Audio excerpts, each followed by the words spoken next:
Assalamualaikum warahmatullahi wabarakatuh.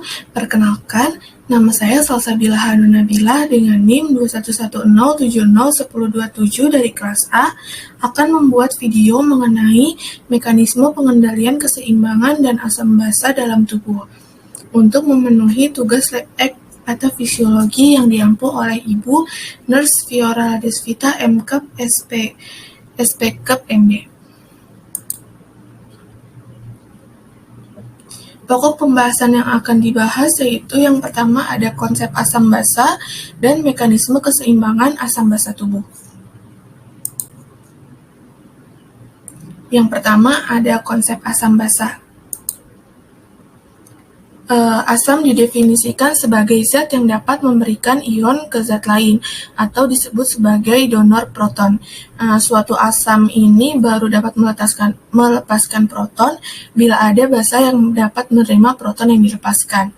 Lalu, basa adalah ion atau molekul yang menerima ion hidrogen. Sebagai contoh yaitu ion bikarbonat atau HCO3 adalah suatu basa karena dia dapat bergabung dengan suatu ion hidrogen untuk membentuk asam karbonat. Protein-protein dalam tubuh juga berfungsi sebagai basa karena beberapa asam amino yang membangun protein dengan muatan akhir negatif siap menerima ion-ion hidrogen. Protein hemoglobin dalam sel darah merah dan protein dalam sel-sel tubuh yang lain merupakan basa tubuh yang paling penting. Lalu di sini ada keseimbangan asam basa, yaitu suatu keadaan di mana konsentrasi ion hidrogen yang diproduksi setara dengan konsentrasi ion hidrogen yang dikeluarkan oleh sel. Selanjutnya di sini ada derajat keasaman atau pH darah manusia itu normalnya berkisar antara 7,35 hingga 7,45. Jika pH kurang dari 7,35 itu disebut asedemia atau asidosis. Jika lebih dari 7,45 itu disebut alkalemia atau alkalosis. Nah, pengendalian pH ini itu sangat penting saat proses homeostatis karena tubuh manusia ini mampu mempertahankan keseimbangan asam dan basa agar proses metabolisme dan fungsi organ dapat berjalan dengan optimal. Lalu yang terakhir di sini ada pemeriksaan analisa gas darah, yaitu suatu pemeriksaan untuk mengetahui tekanan gas karbon dioksida atau CO2, oksigenasi, kadar bikarbonat, saturasi oksigen, dan kelebihan atau kekurangan basa. Yang selanjutnya yaitu ada blood gas analysis. Analisis ini itu digunakan untuk menentukan seberapa efektif darah dalam menyerap oksigen dan mengeluarkan karbon dioksida. Nah, di sini ada definisinya yaitu suatu pemeriksaan untuk mengetahui tekanan gas karbon dioksida atau CO2, oksigenasi, kadar bikarbonat, saturasi oksigen, dan kelebihan atau kekurangan basa.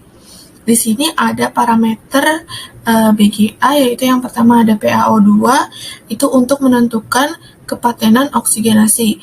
Lalu ada PaCO2, yaitu untuk menentukan kepatenan ventilasi. Ada pH, PaCO2, HCO3-, dan base axis. Ini itu untuk menentukan status asam atau basa. Yang selanjutnya yaitu mekanisme keseimbangan asam basa tubuh. Keseimbangan asam basa ini adalah suatu keadaan di mana konsentrasi ion hidrogen yang diproduksi setara dengan konsentrasi ion hidrogen yang dikeluarkan oleh sel. Selanjutnya yaitu ada beberapa prinsip yang perlu diketahui terlebih dahulu sebelum kita membahas yang lain. Yaitu yang pertama ada asidosis. Asidosis ini berarti terjadi peningkatan jumlah komponen asam atau berkurangnya jumlah komponen basa. Ini itu mengacu pada kondisi pH yang kurang dari 7,35. Lalu yang selanjutnya ada CO2 atau karbon dioksida. CO2 ini adalah gas dalam darah yang berperan sebagai komponen asam. CO2 ini juga merupakan komponen respiratorik. Nilai normal dari CO2 ini 40 mmHg. Lalu yang selanjutnya ada HCO3 bikarbonat, yaitu berperan sebagai komponen basa dan disebut juga sebagai komponen metabolik. Nilai normalnya ini 24 MEq per liter. Lalu ada alkalosis. Alkalosis di sini berarti terjadi peningkatan jumlah komponen basa atau berkurangnya jumlah komponen asam. Nah, ini itu mengacu pada kondisi pH lebih dari 7,45. Di sini ada asidemia dan alkalemia. Jika asidemia itu suatu kondisi di mana terjadi kenaikan konsentrasi ion hidrogen dalam darah. Lalu alkalemia ini berarti kondisi di mana terjadi penurunan konsentrasi ion hidrogen dalam darah.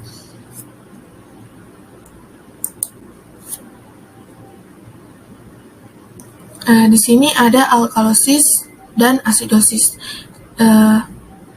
yaitu di sini ada jenis-jenis dari alkalosis dan asidosis. Yang pertama yaitu ada asidosis metabolik. Asidosis ini terjadi akibat kelebihan asam dari metabolisme abnormal, yaitu kelebihan intake atau produksi asam. Contohnya yaitu peningkatan produksi asam laktat pada kondisi shock, dan juga yang kedua ada kehilangan banyak bikarbonat.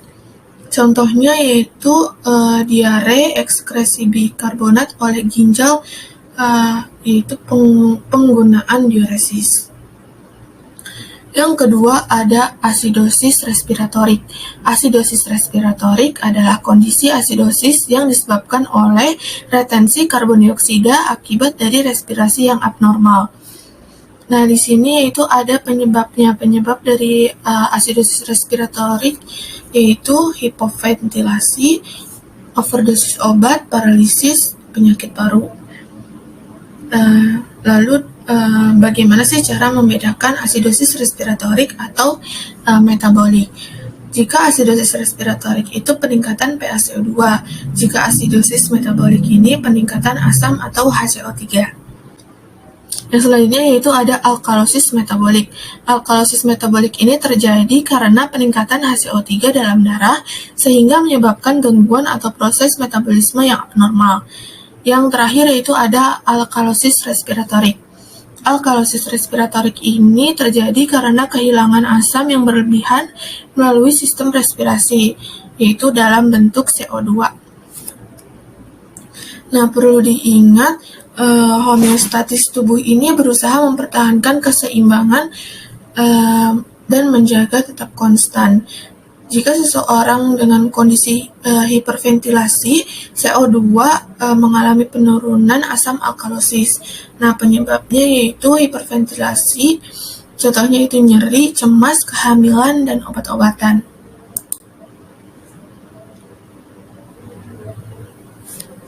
Di sini ada nilai normal. Nilai normal pH yaitu 7,35 sampai 7,45. Nilai normal PaCO2 yaitu 35 sampai 40 mmHg.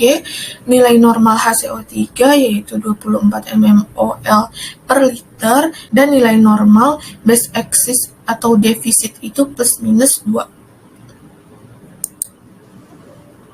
Nah, di sini ada bagan untuk menentukan apakah asidosis atau alkalosis ini termasuk ke respiratorik atau metabolik. Yang pertama yaitu jika pH-nya rendah itu berarti asidosis. Jika pH-nya tinggi itu berarti alkalosis. Nah, untuk menentukan dia respiratorik atau metabolik itu dilihat di sini. Jika panahnya sama-sama ke bawah itu berarti metabolik, atau jika panahnya sejajar atau searah itu berarti metabolik. Nah, jika panahnya itu berlawanan itu berarti respiratorik. Nah, selanjutnya di sini ada beberapa komponen untuk menentukan apakah asidosis atau alkalosis metabolik atau respiratorik itu terkompensasi atau tidak. Jika asidosis metabolik atau alkalosis metabolik dan PaCO2 normal, maka tidak terkompensasi. Jika PaCO2 tinggi, maka terkompensasi. Nah, jika pH-nya normal ini terkompensasi penuh, dan jika pH-nya tidak normal ini berarti terkompensasi sebagian. Yang kedua yaitu respiratorik. Jika respiratorik dan HCO3 normal, maka tidak terkompensasi. Jika HCO tinggi itu maka terkompensasi. Nah, jika pH-nya normal ini terkompensasi penuh, dan jika pH tidak normal berarti terkompensasi sebagian. Sekian video pembahasan mengenai mekanisme keseimbangan asam basa dalam tubuh dari saya. Kurang lebihnya mohon maaf. Wassalamualaikum warahmatullahi wabarakatuh.